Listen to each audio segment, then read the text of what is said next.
Hey everyone, welcome to YesterKitchen. I'm Jill. Today we're going to explore a recipe that is over 100 years old, the Crab Louie Salad. It is fabulous. You're going to love it, and let's get started.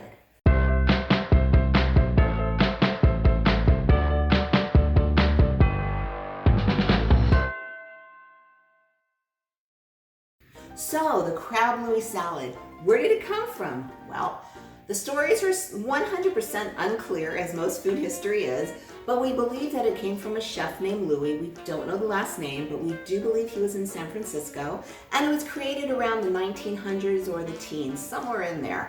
Not sure of the restaurant, not sure of anything else, but we do know it's a San Francisco original and it is fabulous. This particular recipe is modeled after a restaurant called the Swan Oyster Depot that was opened in 1912. Let's get started with the dressing because that's pretty much the only thing we need to make. So we've got our happy little bowl, and to that we're going to add 1 cup of mayonnaise. When I was a kid, I absolutely loved this salad. I thought it was pretty fancy and formal and so good, and it kind of is. Half cup ketchup, in it goes. You guys grew up on Crab Louie, Shrimp Louie, any Louie? They make them all. That's what I'm dropping here. Okay, now we have a 1/4 cup of chopped black olives. You can buy those in a can. You don't have to do it yourself. It's pretty easy.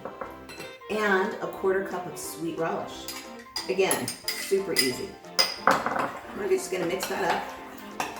And then to that, we're going to add 1 cup, not 1 cup, 1 very finely chopped egg, hard-boiled egg.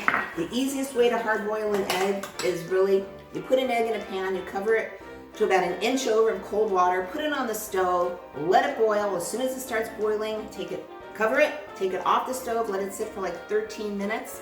Pull it out, plunge it into some ice water to stop the cooking, you're done. So anyway, this dressing. This is a very classic dressing. A lot of times they do Crab Louie where they make the lettuce and they put the crab on and they use Thousand Island dressing, which by the way, my very first episode was Thousand Island dressing, and it has the coolest history. It's all about a silent screen movie actress. Check it out. You can just use plain Thousand Island dressing, and you can put your eggs and your olives on top as garnishes. Here, it's all in the dressing and it's wonderful. So you're just gonna pretty much stir it and be done. Now the next thing we're gonna do is we're gonna get rid of all these dishes. And we're gonna bring in a beautiful plate. Here I have a Head of Iceberg Lettuce. You need to use iceberg lettuce, it's very classic. And you wanna kind of julienne it. Just, little strips, just like that. So we're gonna take some lettuce. This is the simplest, most easy, but sometimes simplicity is just perfection, and that's what I think this is. So we're going to put some lettuce on plate, and here I have 8 ounces of lump crab meat. You can crack it and take it out yourself. I like to buy it already done. You just want to pick and make sure there's no shells. And this recipe, this dressing is probably going to cover about 6 or 8 salads, so you can easily have it. So I'm going to put maybe about half of this. So I've got 8 ounces of crab meat. So I'm going to put about 4 ounces of crab meat on this salad because you definitely don't want to be stingy with your crab here. After that, we take our magic dressing, put it over the top. See? It's easy. We're almost done. And that, my friends, is a very classic Crab Louie salad. So what to serve with your Crab Louie salad? Sourdough.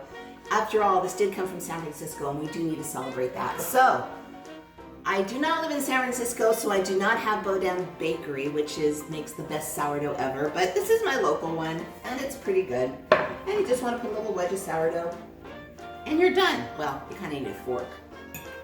And you are done. This is it. 100% classic California awesomeness. If you would like to explore more dishes from your childhood, or just the past, I invite you to subscribe. I release new videos every Friday. In the meantime, here's a few more retro dishes for you. And remember, every dish has a story. I'll see you in the next video.